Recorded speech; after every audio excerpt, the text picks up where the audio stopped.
The John Lebang Show has been known to make people laugh, sing, think, scream, throw things in rage, and generally lose their minds. Listener discretion is advised.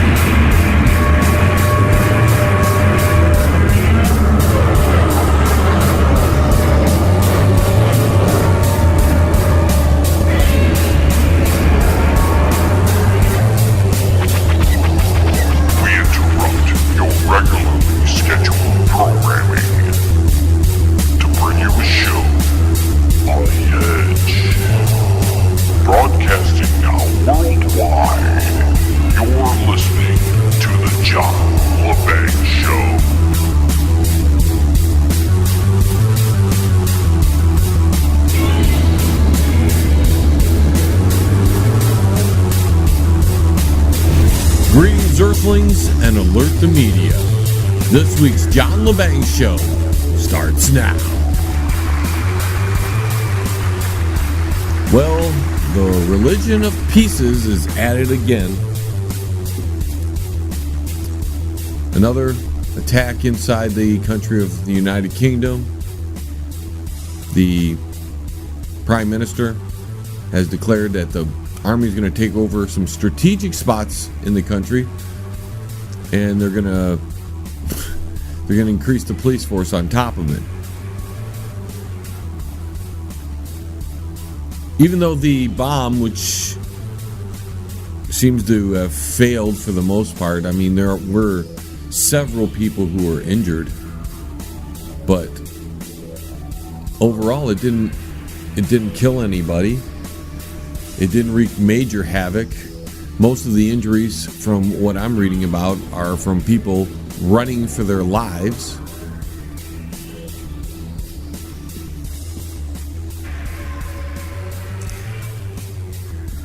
Apparently, Scotland Yard has identified the religious zealot and maybe other suspects involved. In fact, if you're listening to Donald Trump, he said he was briefed on the situation and that they were already aware of this individual who apparently built a dud. Maybe the authorities, this is speculation now, this is John speculating. Maybe the authorities, Scotland Yard or whoever was aware of this fella, although the Metro Police are denying. They're not really denying, they're just saying that's Donald Trump speculating. Just to cast doubt, make Donald Trump look bad. I mean, he tweets enough to make himself look bad, but I have a feeling that Scotland Yard or the Metro Police or whoever is leading the investigation inside the United Kingdom took some tactics from the FBI. And maybe this ISIS religious zealot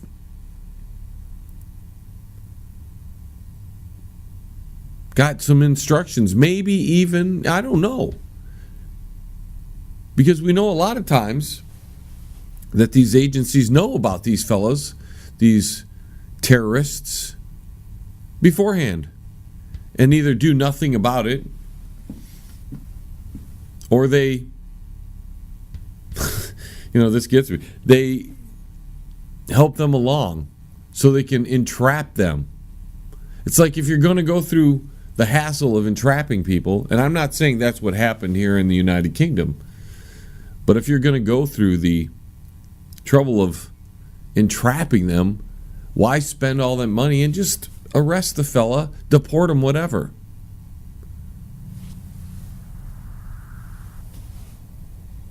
But in jolly old England there, Theresa May, she's got a lockdown on everyone instead of handling the real problem.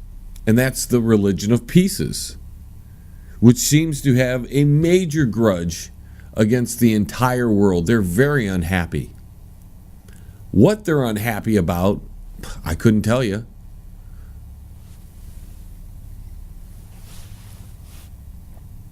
If they just get out of the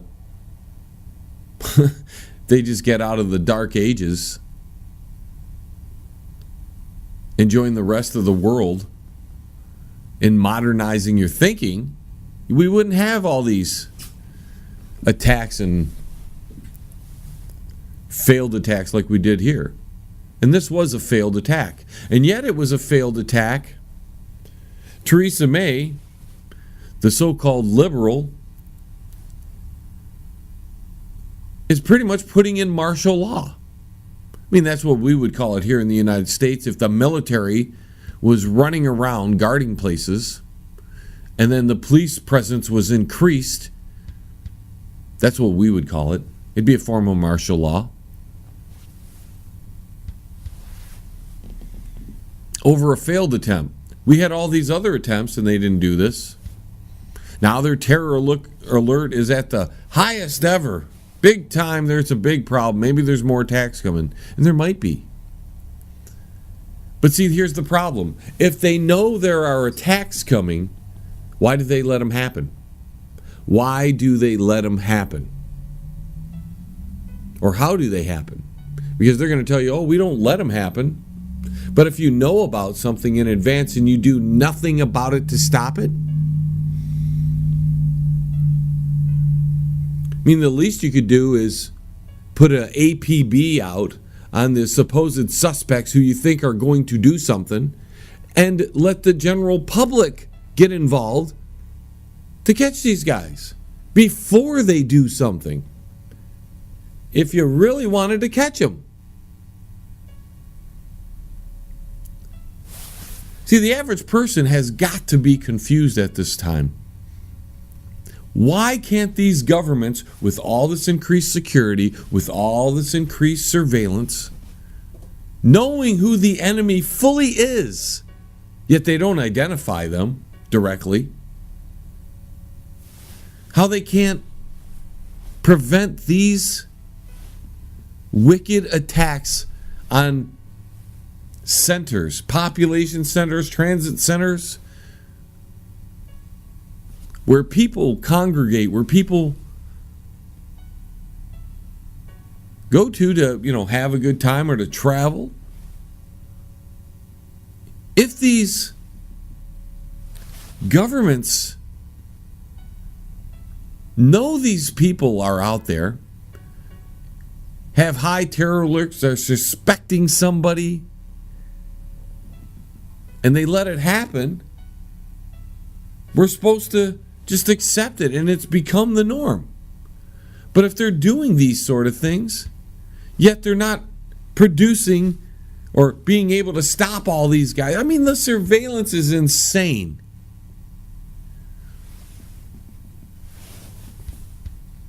And yet these guys still get away with an attack here, an attack there.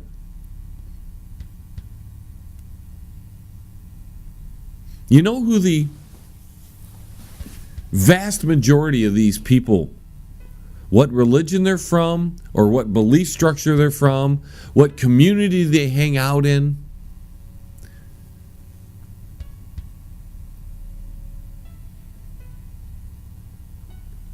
And in a lot of these cases, they were brought into the country. You didn't have to bring them in the first place.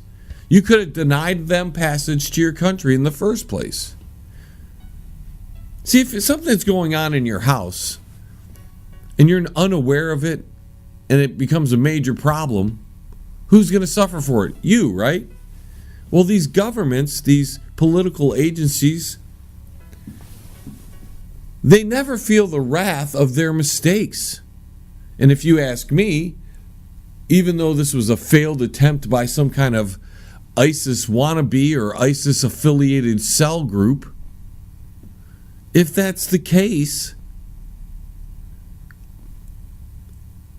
shouldn't it be the people in government that lose their jobs have to stand down? All these people keep their jobs. Every single last one of them keep their jobs, even though these things continue to happen. And if they're happening by some kind of a random terrorist attack, as they claim most of the time.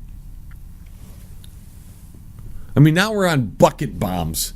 So you can go down to your local Home Depot and build a bucket bomb, and nobody knows what you're doing because they can't do anything when you're suspected of this or that.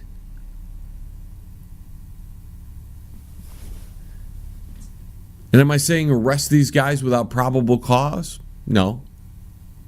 I mean, in England, I don't know what the rights are. I don't know how they run their system, where how much freedom certain, everybody gets. Here in the United States, you've got to go through a very difficult process, or you used to. I mean, now they can just walk in your home in some states without a warrant, just walk right in and do whatever they want. But the principles of the United States in general say you need some kind of solid evidence, not speculative evidence, not hearsay, nothing like that. It's got to be solid evidence. Then you got to bring it before a judge, and if the judge is not a hack, he'll actually read all the stuff and make a logical decision, because of course you're supposed to have your individual rights, and the government just can't come in and take your stuff or come in and bust in your house.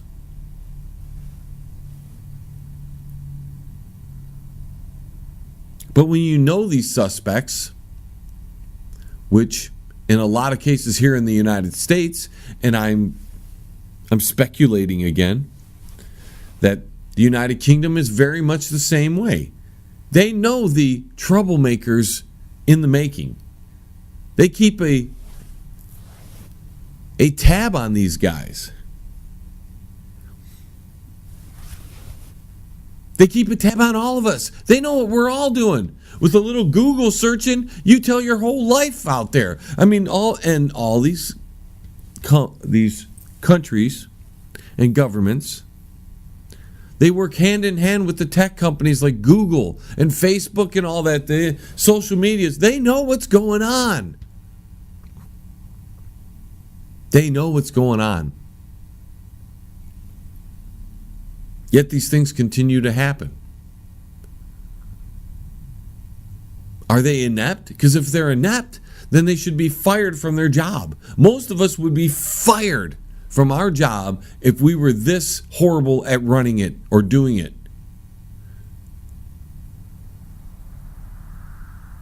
The guy at the paint store, if he keeps screwing up paint, tinting it wrong, is eventually going to get fired. Yet, these people who run the police forces and the agencies of the various governments out there, they're really good at spying on each other and all of us, yet they can't ever seem to stop these guys from attacking people. And it just happens to be, it's so coincidental, I'm sure, but it always happens to be at important times when either there needs to be some kind of distraction going on, or they need to prove a point, move in the military, increase the police force.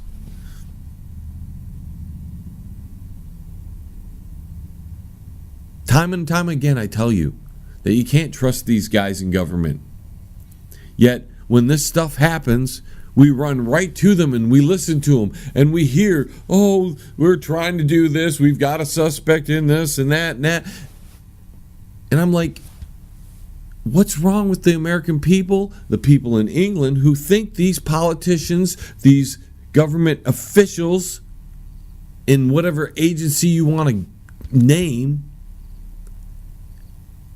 why we even listen to them, and why we haven't fired every single one of these?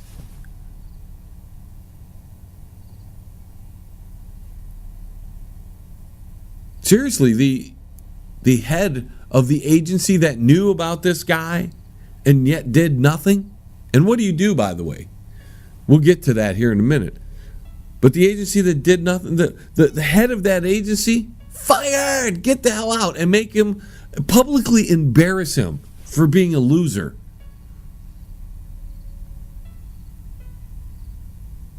This is not the Tim Hortons job. This is not the job at Home Depot or Walmart. These are jobs you get paid very well in. You're taken care of with great pensions in an era, especially here in the United States, but whatever, in an era where pensions are going away. There are very few companies offering those sorts of things anymore. And not in the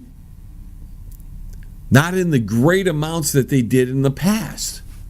In an era of that, these government officials are insulated from those type of things. Because why? Because they can go to the taxpayer and just jack out more money out of them.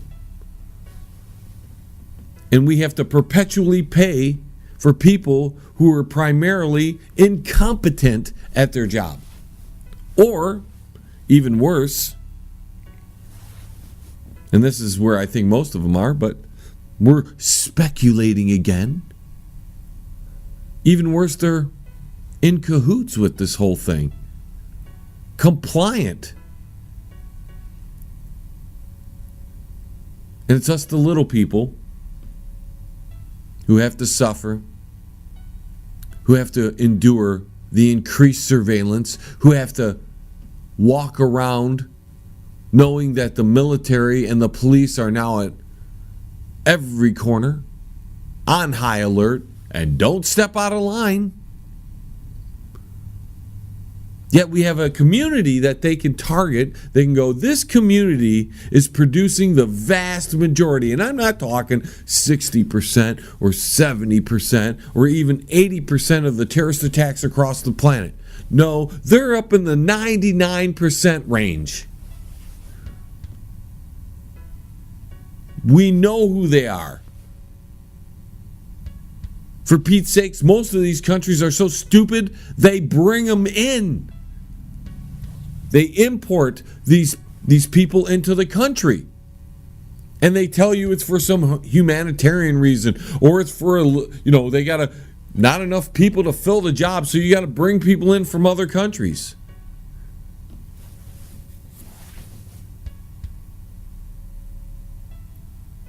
Not everybody understands freedom in the Western world, and not everybody wants freedom.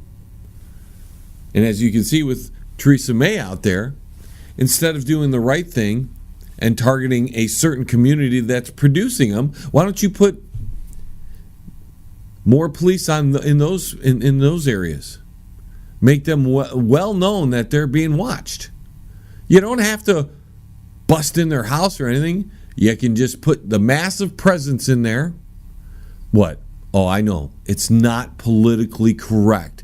And that's going to kill the entire West, because we deal with people who are more concerned with what is politically correct, because political correctness dictates who gets in office. And that's why there's a lot of people who do not like Donald Trump, because he's not politically correct and he says what he thinks. It may be right, it may be wrong, it may be speculation. But it rubs people the wrong way because they don't like to be told things that they don't want to hear. Most people can't handle that.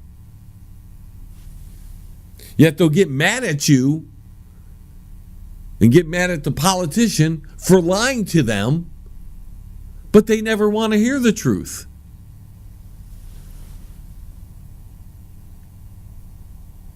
So you start thinking, who's to blame? It's the people to blame. They trust these politicians and get very little except some bullcrap social programs that are worthless, where more money gets distributed to people's pockets than it does to actually helping people.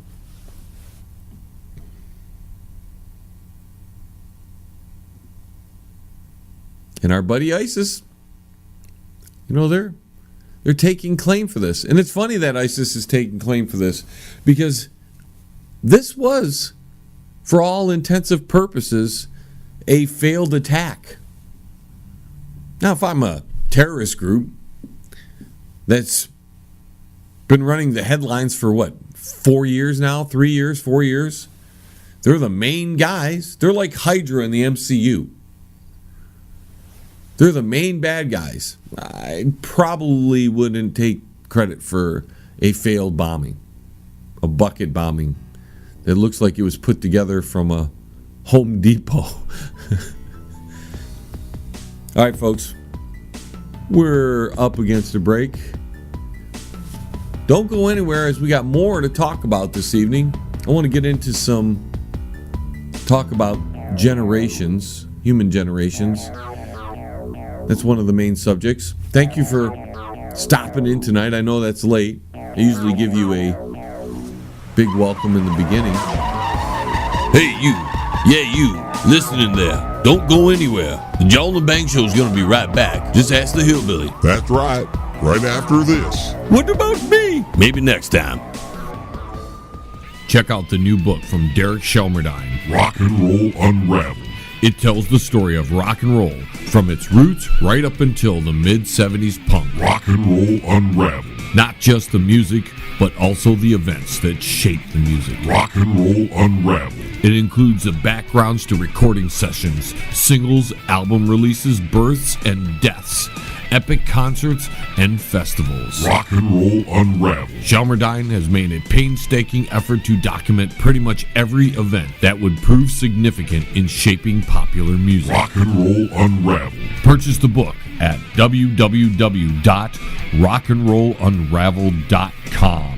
Follow him at Twitter at R&R Unraveled, and look him up on Facebook at Rock and Roll Unraveled. Rock and Roll Unraveled. By author Derek Shelmerdine. Available now. And I'd like to welcome our new sponsor, Pane in the Glass, commercial and residential window cleaning. For a beautiful, sparkling shine that's crystal clear, call Pane in the Glass Window Cleaning. You can find them on Facebook at Pane in the Glass. You're listening to the John Lebang Show. It's hydroponic radio for your brain, man. Feel smarter yet? All right, welcome back, ladies and gentlemen, as we're moving forward into this broadcast schedule here, this week's. As you notice, I'm trying to keep my emotions at a reasonable level. I got a little fired up last week, and I don't want to be fired up every week. I want to be able to discuss the subjects at hand in a more reasonable manner. And a lot of these things frustrate me. The thing we spoke about in the first segment, the ISIS and the failure of the government to protect the people. Which, if there's one job, if you laid it down, if there was one job the government is supposed to do, it's supposed to protect the people. And they're not doing a very good job. None of the Western countries seem to be doing a very good job. Then we have other things to talk about, like Kim Ding Dong, who fired again, another missile. I mean, what do you do with this guy? What do you do with this maniac out there in North Korea? You either stand tall or you just let him keep having his little temper tantrums. I did tease that we were going to talk about some generational things in the show. We're probably going to do that in the second half hour, being that I ran a little long in the first segment, and I've been doing that since I've been back from vacation, running a little long, and I'm knocking off some rust, folks. Knocking off some rust. We got Kim Ding Dong doing his thing. That's other things in the news.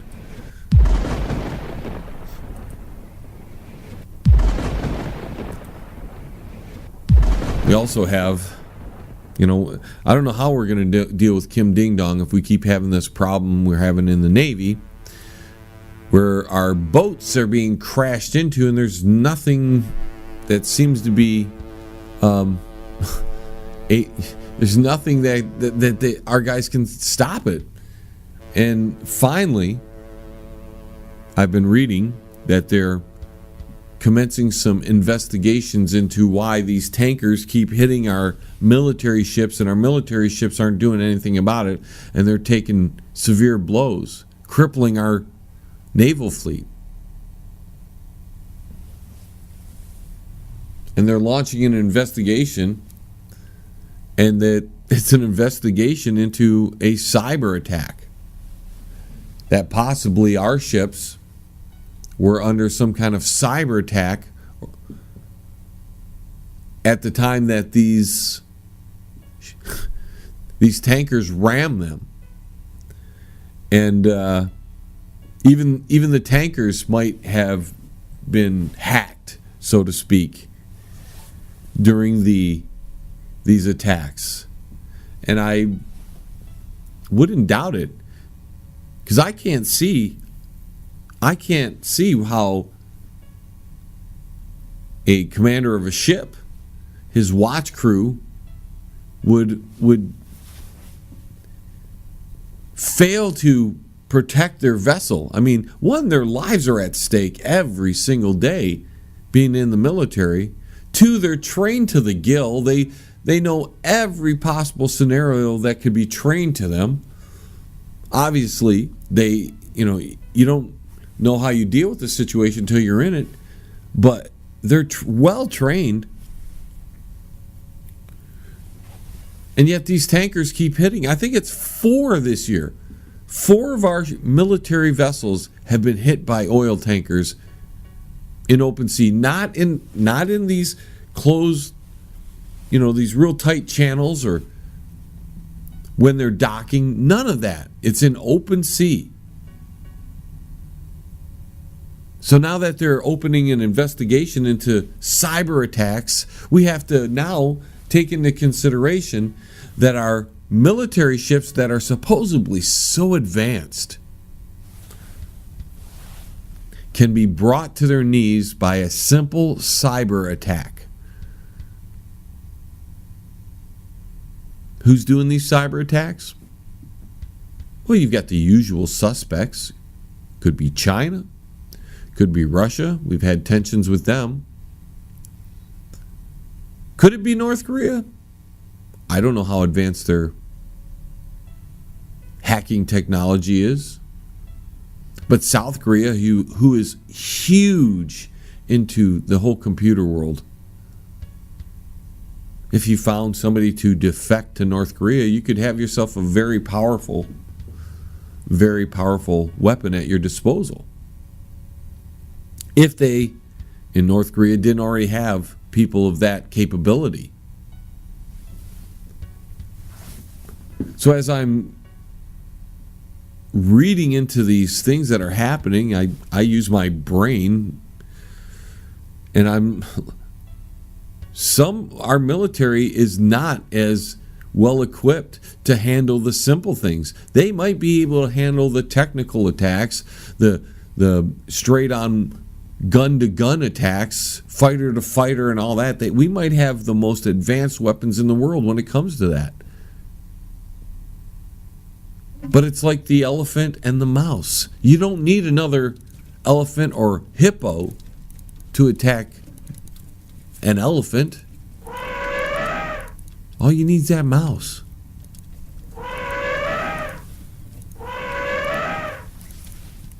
And that elephant is rendered useless.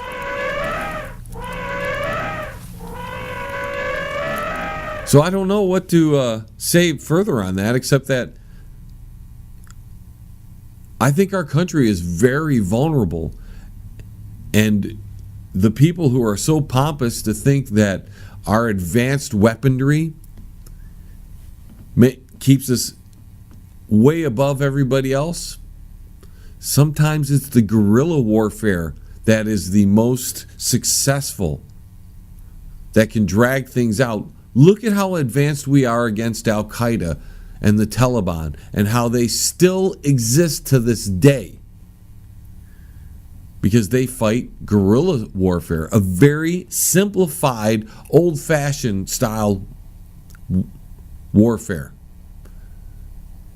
And all our advanced weaponry, our MOABs, our laser weapons on these ships, all this advanced weaponry still hasn't been able to bring these maniacs to bear, to heal. We haven't been able to eliminate them. The big name one now, ISIS, they still are out there doing their thing. They've got Russia after them, they've got US after them, all these other countries after them, and they seem to still exist. So obviously, our advanced capabilities are rendered useless against these guerrilla tactics.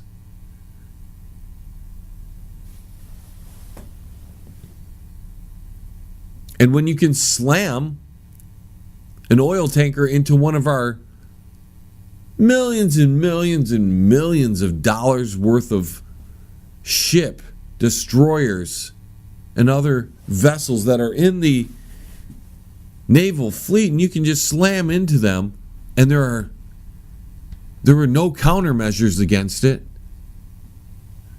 and it was simple kamikaze attacks, just like the Japanese did in World War II. And they were rendered useless if you talk to some people. They weren't effective if you talk to some historians. I actually think they were, because they struck every time an attack happened. There was terror in our soldiers' mind that no matter how much they shot at the plane, they had bombs, but that plane was coming in as a bomb too, and that was a guided missile, and they just had to take it out before it hit them. That's just. I just think we're a little pompous with our advanced weaponry, because the very primitive and unsophisticated form of guerrilla warfare still to this day renders a massive military useless. We can bomb and use a weapon to kill 20 of them, but they still exist. We can't stop them. We're going to take a quick break. Hey, you. Yeah, you. Listening there. Don't go anywhere. The John Lebang Show is going to be right back. Just ask the hillbilly. That's right. Right after this. What about me? Maybe next time. Fans, do you need a video for your brand new song but don't have a lot of money? Then contact John Lebang. His reasonable rates, professional look, and fast turnarounds will help get that song off the ground. Contact him at jlebang.com. Hey, man, it's at the bottom of the hour, man. Do you know where your kids are, man?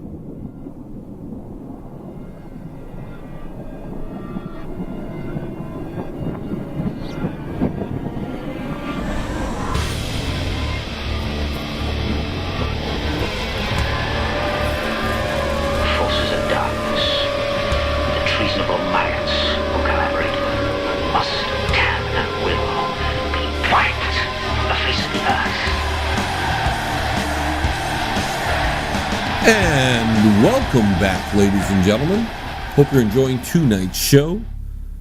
A little bit more relaxed, as I said earlier. Trying not to get emotional here on the radio. It's hard sometimes, but we're going to do it, man. We're going to do it. So, I wanted to talk about the generational differences, what generations are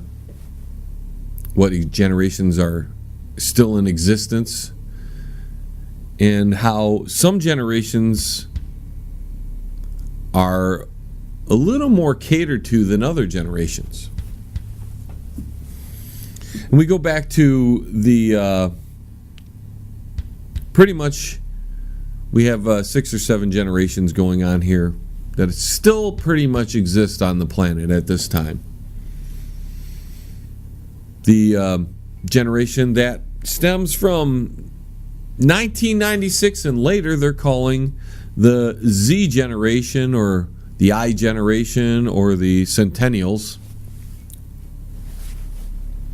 Personally, if I were them, I'd like Centennials the best. The I generation is very derogatory, and even though it may be true, it should be the me generation, if you ask me, but the I generation works. Generation Z is it's like the last generation. What are we ending on Z? What's going to happen after the Z generation?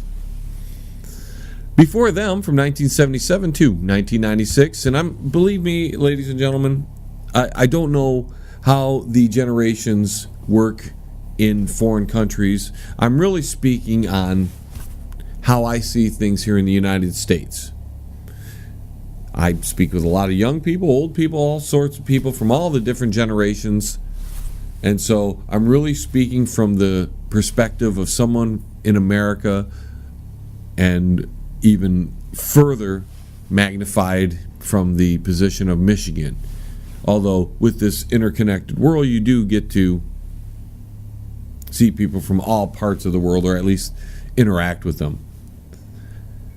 So from 77 to 96, you have the millennial generation, or Generation Y. Yeah, that's another generation we'll be getting into, and why they're called certain things. The millennials, I guess that's a decent name.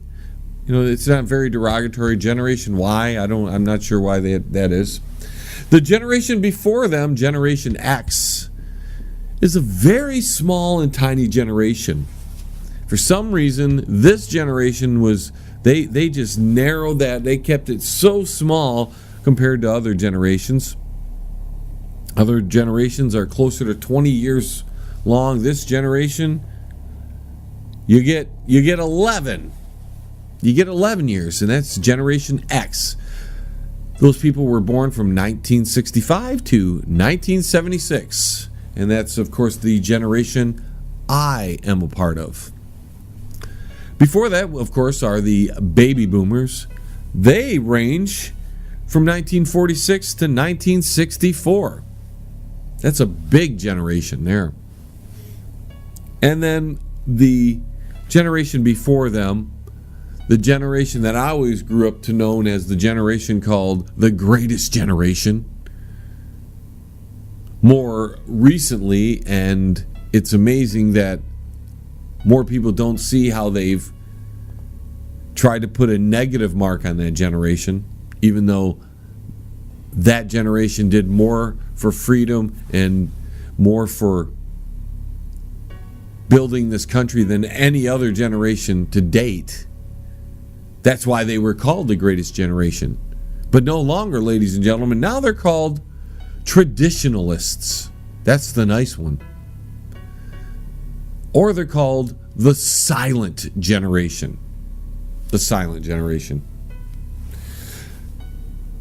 That's interesting that they call them this, that they've been termed the Silent Generation when they stood most loudly against the biggest and most feared totalitarian in history, or pretty close to most feared in modern history. How about that? So that way we don't disparage the other dictators of the past.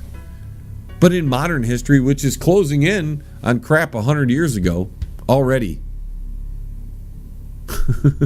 That's why people don't even know when they call people Hitler and all this. They don't even know what they're talking about. It's so far long ago, most people don't even have a clue about that. But the generation that fought Hitler made their way, just fought their way through the Great Depression. These are people born before 1945. You see how big that generation is? The Silent Generation, they give them now. That's the derogatory term they give that generation.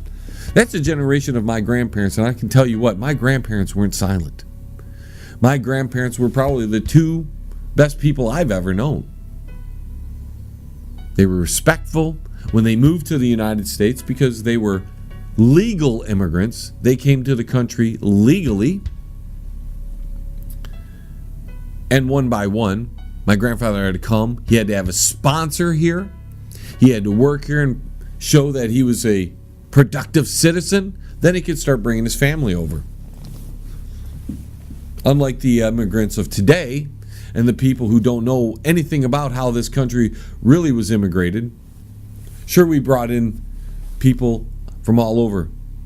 Sure. Although I don't consider our country a country of immigrants. There's a lot of us that were born here. See, I'm a Native American.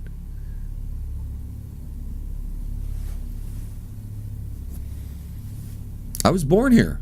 How can you say I'm not native to the country? So I'm a Native American. I'm a native Michigander. Just because my heritage has some French in it and some Italian in it and some Spanish in it doesn't make me those. I'm not French.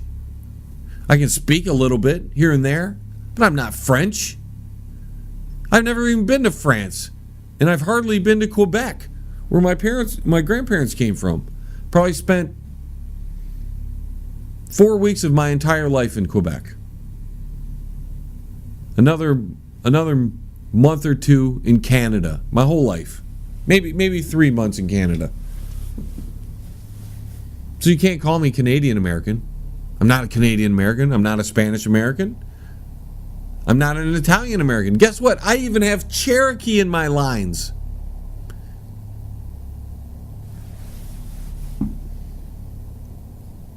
Yet, they won't count that as Native American. No, I'm something else. I'm something else. Even though I consider myself Native American. And not because I have Cherokee in my bloodline. Because I was born here. Born here. My parents were legally here. My dad was American. He's a Native American as well. He has Italian and Spanish and Cherokee in his bloodlines. He's a Native American, not because of the Cherokee either. Now I'm getting off into ethnicities here. Oh boy. I'm knocking off the rust, and I have a lot of different things I want to talk about, and it's hard to stay on one subject because they cross over a lot. But as we get to these generations here, the greatest generation that they're now dubbing the silent generation, even though they weren't silent. So that's these politically correct schmendricks who seem to think they know everything and don't know jack squat about anything. And they didn't like the fact that generation was called the greatest generation because it probably made their generation not look so great. And in fact, if we go through the list, you're going to find out there's a lot of particular things in each generation that define them. And not the things that define the generation according to whatever expert is out there. But let's look at the baby boomer generation. The baby boomers came from the generation that was called the greatest generation. Though their parents worked their tails off, they went through the Great Depression, they fought World War II. The baby boomers, who didn't have the same kind of struggles, went out and they had to create their own struggles. And they were, everything changed after the greatest generation or the traditionalist generation, if you want to go there. In fact, I cannot stand the fact that they're called the silent generation. It irks me. I had a discussion with a Generation Xer who's going to college. She knows everything. And she's like speaking of that generation in negative terms. And I'm like, you got to be kidding me, right? That generation took on all the hardships at once so that the generations that followed them could have a better life. And as we saw with the baby boomers, the generation that made more money than any other generation in the history of this country was protected by government more than any other generation in this country. In other words, they've gotten all these social programs. They're taken care of with their Medicaid, and they got pensions. That generation, which they call them the baby boomers, I would call them the selfish generation, because yet they're still not happy as old people. These people who have had the majority, they made more money. You got to adjust for inflation there, but they made more money, bought more properties, had more stuff than any other generation. They were taken care of. They didn't have the hardships of their parents' generation, because their parents' generation took on the hardships just so their generation could be better. This generation, the baby boomers, made all kinds of money, did the majority of the environmental problems on the planet. They're the ones that went out there and protested at Woodstock because they had nothing else. There was nothing to do for them.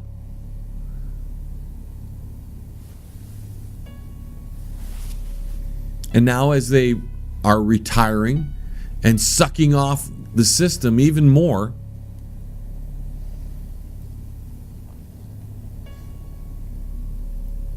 they still want more things to be covered. They don't want to cover everything because their parents did everything. They don't have a clue.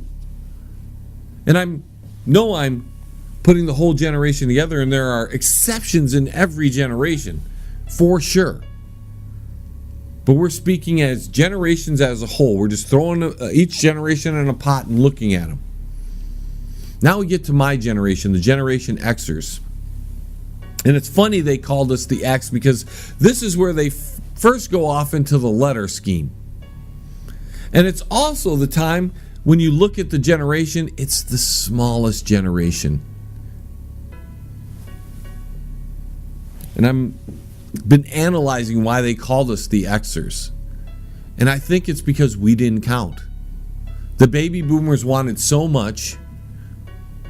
We owed so much to the greatest generation that the Generation Xers didn't count. And you can see today when we talk in the news, they talk about the centennials or the millennials. They talk about the baby boomers. They reflect back on the silent generation, and the Generation X is never accounted for. We don't count. That's why there was an X there. And that's why it's also the shortest generation. This was the generation that had to pay for the baby boomers. And that's what we're doing right now. We were the generation that was experimented on, all the Ritalin, all the other drugs that they came out with back then, to get us to the point where the drugs we have now are more refined, are easier to easier to mess with people's minds. But that's another topic to get into. But I think that's why the Generation X was called the Generation X, because we didn't count. You were crossing that generation out. They were a sacrificed generation.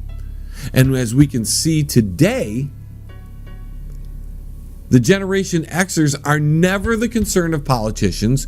You hear them talking. The millennials, the centennials, they talk about the baby boomers and their retirement. But you never heard the term Generation X.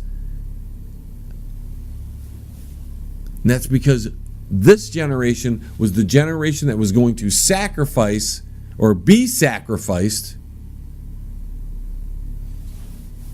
so that we could get to the next few generations.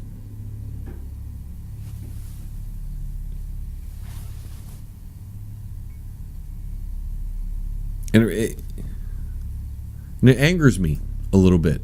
A lot, actually. Because we've had to pay for the mistakes of the baby boomers. The baby boomers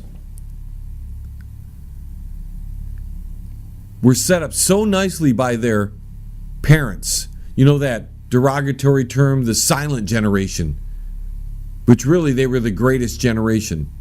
And I'm sorry that hurts the feelings of those people who are politically correct and can't handle the fact that their generation just can't do what that generation did.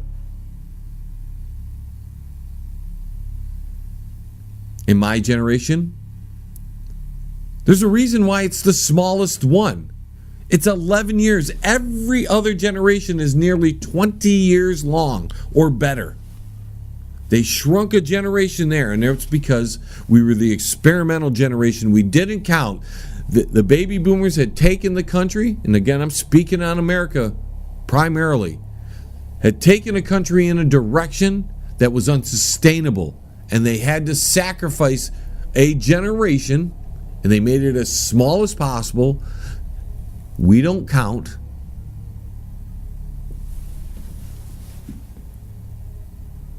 I mean, let's be honest. The baby boomer generation was the generation of divorce, too. They started the massive breakup of the family. They were the selfish generation. That's what they should be called. And I'm being harsh on them? Yeah, I'm being harsh on them. So then you sacrifice the Generation Xers so you can set the country up again in a way to help out the generations after. And maybe that's a thing that most countries have done. That one generation had to bear the brunt to set up the next generation. You could say that with the traditionalist or the greatest generation. They had to bear the brunt of some of the most vicious evil on the planet. They also had to starve while they were doing it. And the next generation, the boomers, they were set up nicely. Now maybe the X generation, they tried to condense it all in there. And go look at the history of experimentation here in the United States, and you'll see that there's a huge increase during the Generation Xers. We get into the millennials who have it better than the Generation Xers. I mean, the Generation Xers were the first generation that really didn't have things better than their parents. I don't know how many generation baby boomer there have left a whole lot for their children. The millennials who are, I mean, they're not as bad as the centennials, I'll tell you that. The centennials they are not the iGen, they're the MeGen. But if you want to be the iGen, that's fine. If you want to call them that, because that's pretty close. They want free this and free that. They download stuff that's illegal, like music and stuff. They just take the stuff. It's theirs. Take it. The millennials did it too. I mean, most of my friends are in that millennial generation, and they have a good portion of their fiber in them is they want free stuff too. They think the government should give them free stuff. The centennials are far worse at it, from what I can tell. Now, we're in the midst of that. It's 1996 and it's 2017. So now we're actually one of the bigger generations, because I guess they haven't come up with a new generation. I mean, when you get to Z, where are you supposed to go from there? Generation Z. We're going to go to Generation AA? That'll be the battery generation? Folks, I'm wrong. Where do you think you're going? The John Lebang Show will be right back. So grab a beer and a smoke and sit your butt back down. Stay right here! Powerful, epic music by Toothbox Row. Life-changing lyrics come in every style, empowering humanity to finally unlock the chains of bondage. Experience the edgy side of positive music and rock your world today. From Primal to Divine, available now at sassyalternativemusic.com. If you want to contact the John Lebang Show, feel free to send an email to jlebang@live.com. And if you're on Twitter, look him up at John Lebang. And don't forget to go to his Facebook page at The John Lebang Show. Banger. Now here's John. All right, folks, welcome back. We before we get Shady in here for a quick round of Cool or Uncool, I just want to remind you that next week we're going to have mortgage guru Rosemary Ashley on the show. Don't forget, in October we got Jonathan Rios coming in, as well as Paul Farah, so that'll be some excellent broadcasting for your pleasure. Hey, John, you ready for me yet? Yeah, come on in, Shady. It's about time. You were talking a long time, went past the break twice, you know? I know, sometimes I get going, Shady, and I just can't stop. And even though I wasn't ranting tonight, it seemed to be I had a lot to talk about, and I don't even know if I got my point across. Well, I can tell you one thing, John. What's that, Shady? I didn't know what the hell you were talking about. What do you mean? Well, about the generation thing. Well, I thought, I know I didn't explain it very well. Still kind of rusty. You're looking a little rusty. What, like red? No. Oh. Look who's talking. Yeah, but I age gracefully, and you don't. You got those sags under your eyes, and you got gray hair all over your chin. That's all you have is gray hair. Like I said, I age gracefully. I don't have that salt and pepper thing on your chin. It's all one color for me. So do you have Cool or Uncool for tonight? Well, why don't you give me a good intro? This hour's Cool or Uncool is Mark Zuckerberg running for president for the Democrats in the next election. I see you were listening earlier. Well, not only was I listening, but I've been reading about it. I can't believe he's going to do it. Well, I don't know if he's going to do it. Forget politicians anymore. We're just going to have billionaires running the White House. I mean, he runs Facebook. Why wouldn't he run the government? You know how much surveillance is on Facebook? Well, you're right. It'd be like a natural progression to go to the government. Now he would have even more power over us. Oh, God. Can we get through this so I can get out of here and get a beer? All right. First call is going out to Peppa in Chicago. What say you? Oh, why don't we bring back President Obama? Lady, he can't run anymore. I told you that before. Oh, how come he can't do that? Well, preferably because of the 14th Amendment. What you talking about? Lady, it's part of the Constitution. Oh, honey, I had constipation before. I had baby daddy number 4 fix that for me. What are you talking about? Oh, honey's after my constipation. I just had to come through the back door. Oh, God, that's TMI. John, hang up on her. Okay, thanks for your call. Going out to Washington, D.C.